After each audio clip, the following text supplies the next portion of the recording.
تو نے نہ کیا، قبروں کو سجدے نہ کیے، بتوں کو سجدے نہ کیے، غیر خدا کو تو نے سر نہ جھکایا، آج کے بعد یاد رکھ میں تیری نہیں، آج کے بعد میں تیری نہیں۔ ترس جائے گا میرے دیدار کو، میرا منہ دیکھنے کو ترس جائے گا۔ مصعب بن عمیر رضی اللہ تعالیٰ عنہ کہنے لگا، کملی اگر تم میرے نبی کا کلمہ پڑھ کر مسلمان نہیں بنتی، اگر تو اللہ کی توحید کا اقرار نہیں کرتی، اگر تو دین اسلام کو قبول نہیں کرتی، میں آج کے بعد کافر عورت کے منہ پہ تھوکنے کو بھی تیار نہیں۔ کہنے لگی اگر تو مسلمان بنا رہا، اگر تو اللہ تبارک و تعالیٰ کا پرستار بنا رہا، کالی کملی والے صلی اللہ علیہ وسلم کا دیوانہ بنا رہا، آج کے بعد بچوں کو دیکھنے کے لیے ترس جائے گا، تیرے سامنے کبھی نہ آنے دوں گی۔ صحابی کہتا ہے او کملی بات سن، آج کے بعد میں کفر کے زمانے کی اولاد کا منہ دیکھنے کو تیار نہیں۔ جناب مصعب بن عمیر رضی اللہ تعالیٰ عنہ نے بچوں کو بھی جواب دے دیا۔ اب ایک بات بڑی توجہ طلب ہے، آخری بات ہے، بڑی توجہ والی بات ہے، سنیں آپ۔ یہ جو مصعب بن عمیر صحابی ہے نا، یتیم تھا، ماں نے پالا، انتظار ہو رہی ہے، جھگڑا تو کر رہا اپنے بھائی سے، اماں آوے گی اور آ کے کہے گی چلو تم نے کیا جھگڑا شروع کیا ہے، یہ اب اپنے کام پہ جاؤ، اپنے دھندے لگو، چھوڑو یہ کیا بکواس بازی تم نے شروع کی ہے۔ صحابی کے دل میں سہارا لگا ہوا ہے کہ میری حمایت کرے گی، میں چھوٹا ہوں، مجھ سے زیادہ پیار ہے، مجھ سے زیادہ محبت ہے، اماں میرے ساتھ سب سے زیادہ خوش رہتی ہے، میری حمایت کرے گی، میرا پاسا ضرور لے گی۔ گھر کا دروازہ کھلا، امی باہر نکلی، اس کے دل میں یقین بنا کہ آ گئی اماں، معاملہ سارا ٹھیک ہو جائے گا۔ اللہ غنی، صحابی کے کلیجے پہ کیا بیتی ہوگی، کیا اس کے دل پہ بنی ہوگی۔ سب سے پہلے آ کر اپنے پیارے لگتے جگر کی پگڑی اماں نے اتار لی۔ تو اس جادوگر کا ساتھی بن گیا، تو اس نبی کا ساتھی بن گیا جو پرانے دین کو مٹا رہا ہے، میں اپنے گھر کی پگڑی تجھے ہرگز نہ دوں گی۔ اندازہ لگاؤ، پھر کرتا اتروایا ماں نے، اور زبردست غصے میں ہے اماں، ننگا کر دیا بیٹے کو۔ اسی پر بس نہ کی، پھر صحابی مصعب بن عمیر رضی اللہ تعالیٰ عنہ کا تیمن پکڑ کے کھینچا، منجلا پکڑ کے کھینچا، یہ اتار۔ صحابی ہاتھ باندھتا ہے، امی، او میری پیاری امی، او مجھے پیار کرنے والی امی، مجھ سے ہر وقت عشرت کرنے والی امی، میں جائیداد نہیں مانگتا، باغ نہیں مانگتا، بکریاں نہیں مانگتا، دولت نہیں مانگتا، کوئی شے نہیں مانگتا، اللہ کے نام پہ ایک تیمن مجھے دے دو، اور میری امی خدا کے لیے مجھے ننگا نہ کر۔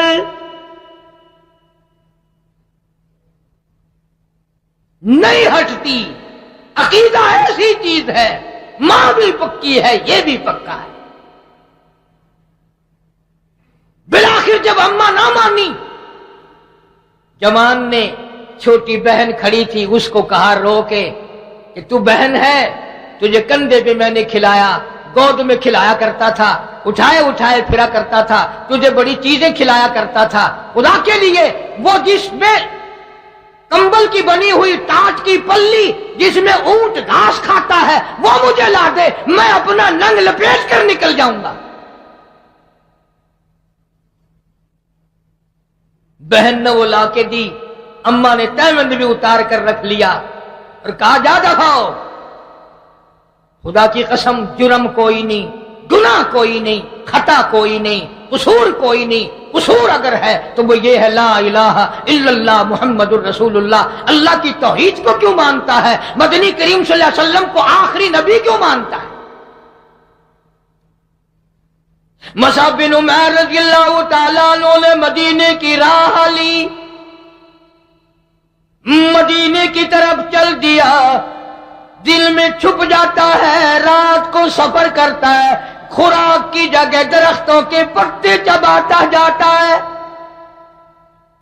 سردی کا موسم تھا، پریشانی کاٹتا کاٹتا مدینے میں پہنچ گیا۔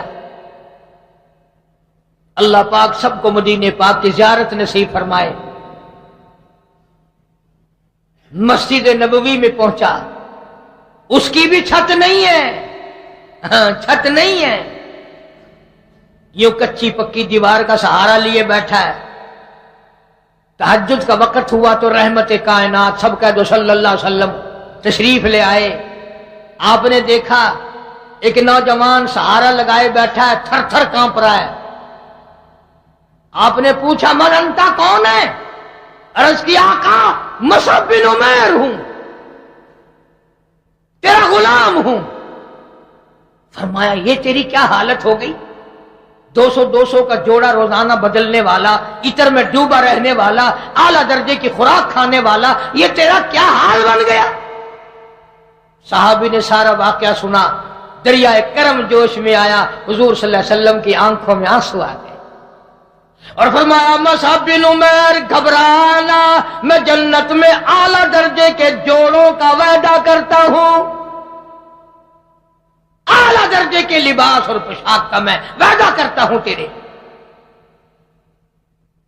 چنانچہ یہ بات بھی یاد رکھو، اس دن سے لے کر جنگ احد آ گیا اور کپڑا نہ بنا، اسی کمبل کے 2 ٹکڑے بنائے، ایک تیمن کی جگہ باندھتا تھا، ایک کرتے کی جگہ لپیٹتا تھا۔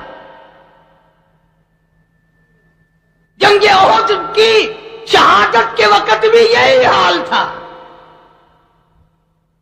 جھنڈا ہاتھ میں دیا ہے حضور کریم صلی اللہ علیہ وسلم، اور جھنڈا یہ نہیں کہ چندے کے پیسوں سے جھنڈا بنایا یا کسی رئیس کے ذمے لگا دیا کہ تو جھنڈا بنانا۔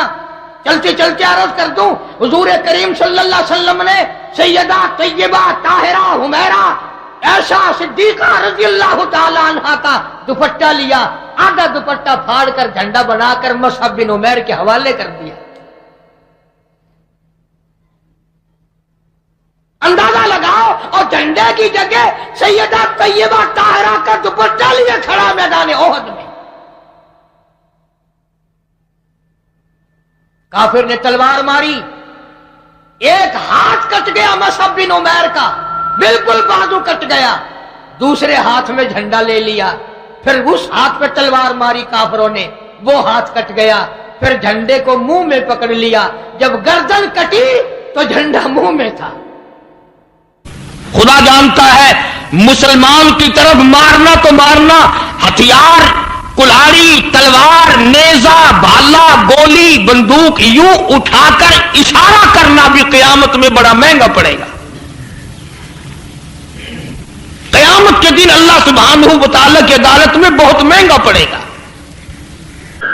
چنانچہ امام بخاری رحمت اللہ علیہ نے بخاری شریف میں جو حدیثوں کا مجموعہ جمع کیا، فرماتے ہیں کہ ایک ایک حدیث کو وضو کر کے تحیت النماز وضو کی نماز پڑھی اور گنبد خضرا کے سامنے استخارہ کرتے تھے، پوچھتے تھے حضور کریم صلی اللہ علیہ وسلم سے کیا واقعی آپ کی یہ حدیث ہے؟ پھر بخاری شریف کو ترتیب دیا اور اس کو مکمل فرمایا ہے مدنی کریم صلی اللہ علیہ وسلم سے پوچھ پوچھ کر۔ امیہ ابن خلف سامنے آیا، حضور صلی اللہ علیہ وسلم نے اس کی گردن پر چھری مار دی۔ لمبا واقعہ ہے، اس وقت موقع نہیں۔ مکہ مکرمہ میں تھے حضور بھی، ہجرت سے پہلے امیہ اپنے گھوڑے کو پانی پلا رہا تھا۔ حضور نے پوچھا امیہ صلی اللہ علیہ وسلم کیا کر رہا ہے؟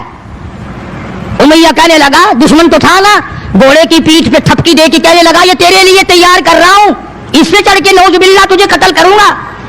بدلے میں آپ صلی اللہ علیہ وسلم نے فرمایا انشاءاللہ میں تجھے قتل کروں گا۔ ہائے ہائے، کافر کو کتنا یقین ہے حضور صلی اللہ علیہ وسلم کی زبان پہ۔ رونے لگا، گھر جا کے بیٹھ گیا، بیوی بھی رونے لگ گئی، محلہ سارا آ گیا۔ وہ کیا ہو گیا؟ اب وہ امیہ بن خلف کہتا ہے اس نبی نے میرے قتل کی خبر دے دی۔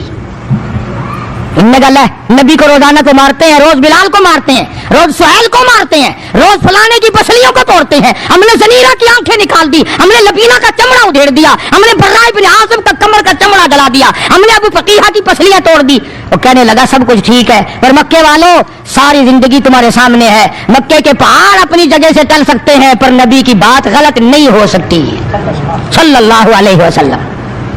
تو بدر میں حضور کریم صلی اللہ علیہ وسلم نے اپنے ہاتھ سے امیہ کو چھری مار دی۔ اب جہاں زخمی پڑے تھے وہاں امیہ پڑا ہے، اس طرح آواز ہوگی جیسے گدھا ہینکتا ہے کہ بڑے بڑے جرنیل جو تھے کافر کہنے لگے وہ شرم کر کمینے، لوگوں کے سر کٹے پڑے ہیں، ہاتھ کٹے پڑے ہیں، وہ چپ چاپ پڑے ہیں تو تجھے تو کچھ بھی نہیں ہے، خون میں نہیں نکلا، تو گدھے کی طرح چیخ رہا ہے۔ کیا بات کہی کافر نے، ہائے ہائے، سارے کہو سبحان اللہ، زور سے کہو سبحان اللہ۔ خدا خدا ہے، بات حق اپنے دشمن سے کہلواتا ہے تو کافر امیہ نبی کا دشمن، مگر بات کیا کہی ہے جو تم نے کبھی نہ کہی ہوگی۔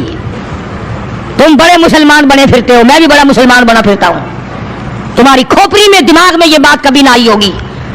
جب امیہ کو تانا دیا نا بڑے بڑے کافروں نے، ہے تیری چھوڑ بچا رکھا کمینے، خون نہیں نکلا، اتنی سی خراش ہے گردن میں چھڑی کی، لوگوں کو تلواریں لگی پڑی ہیں۔ وہ کہنے لگا مکے کے سرداروں میری بات سنو، کسی کو بلال نے مارا، کسی کو عثمان نے مارا، کسی کو ابو بکر نے مارا، کسی کو فاروق نے مارا، کسی کو طلحہ نے مارا، کسی کو زبیر نے مارا، کسی کو معاذ اور معوذ نے مارا، او مکے والا مجھے نبی نے مارا ہے، مجھے نبی نے مارا ہے۔ اور اگلی بات بتاؤں گا، ایک مرتبہ اور کہو سبحان اللہ۔ کہنے لگا مجھے اتنی تکلیف ہے، مجھے اتنی تکلیف ہے کہ اگر میری تکلیف پورے عرب پہ تقسیم کر دو تم سارے مر جاؤ گے۔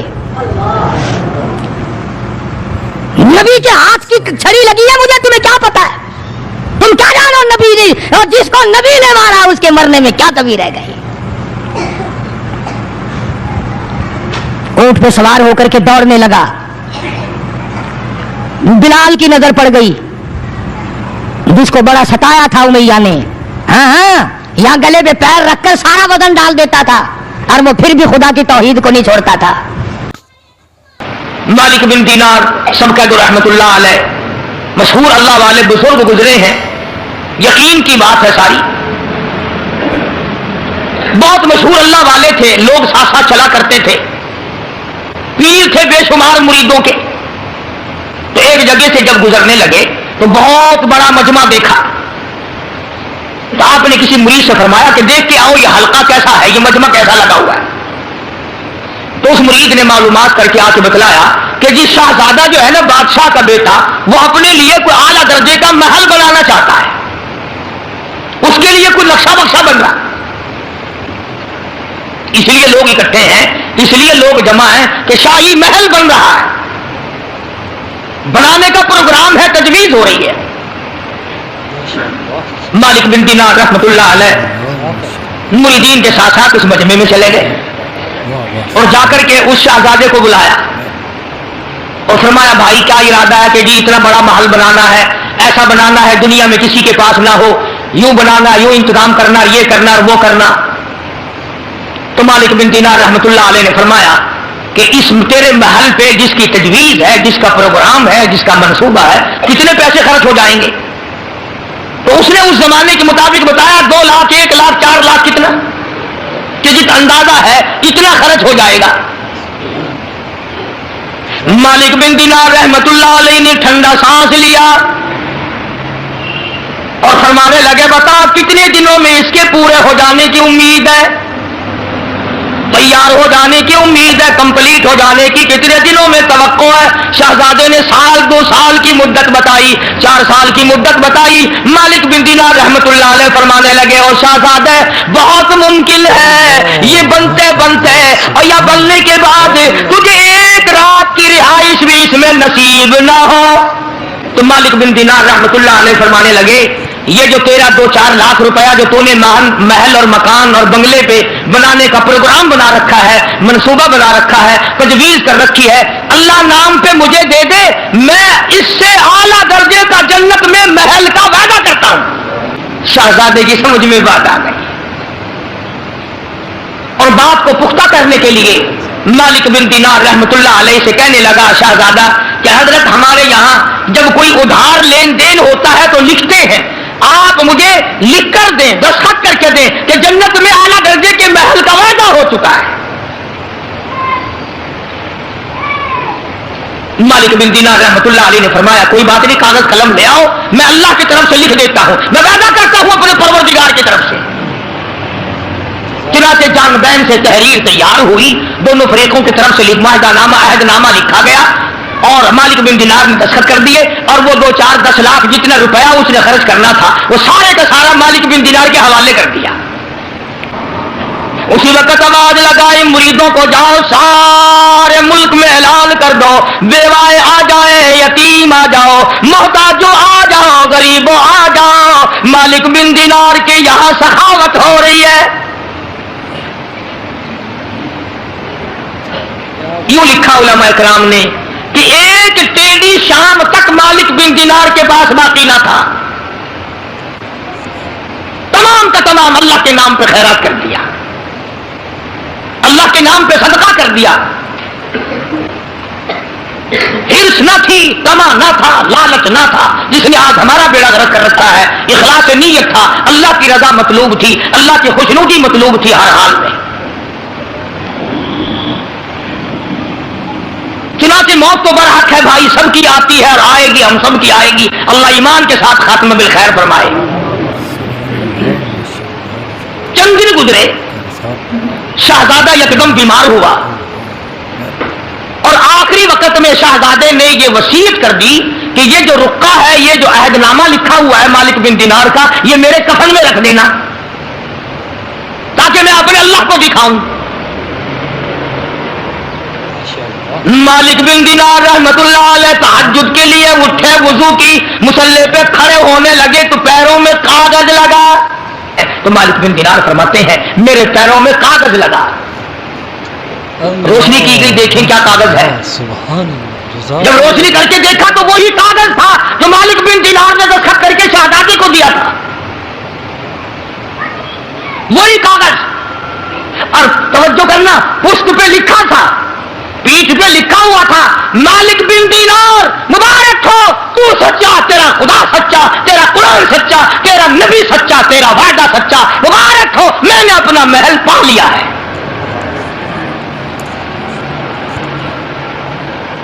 مجھے میرا محل مل گیا ہے۔ فجر کی نماز پڑھی، مالک بن دینار رحمت اللہ علیہ بڑے حیران ہوئے کہ ہم نے تو اس کو دے دیا تھا، یہ کاغذ آیا کہاں سے؟ مریدین کی جماعت کو ساتھ لے کر شہزادے کی طرف چلے، کہیں دور تھا، وہاں جا کر معلوم ہوا کہ پرسوں شہزادے کا انتقال ہو گیا ہے، اس دنیا سے چل بسا ہے۔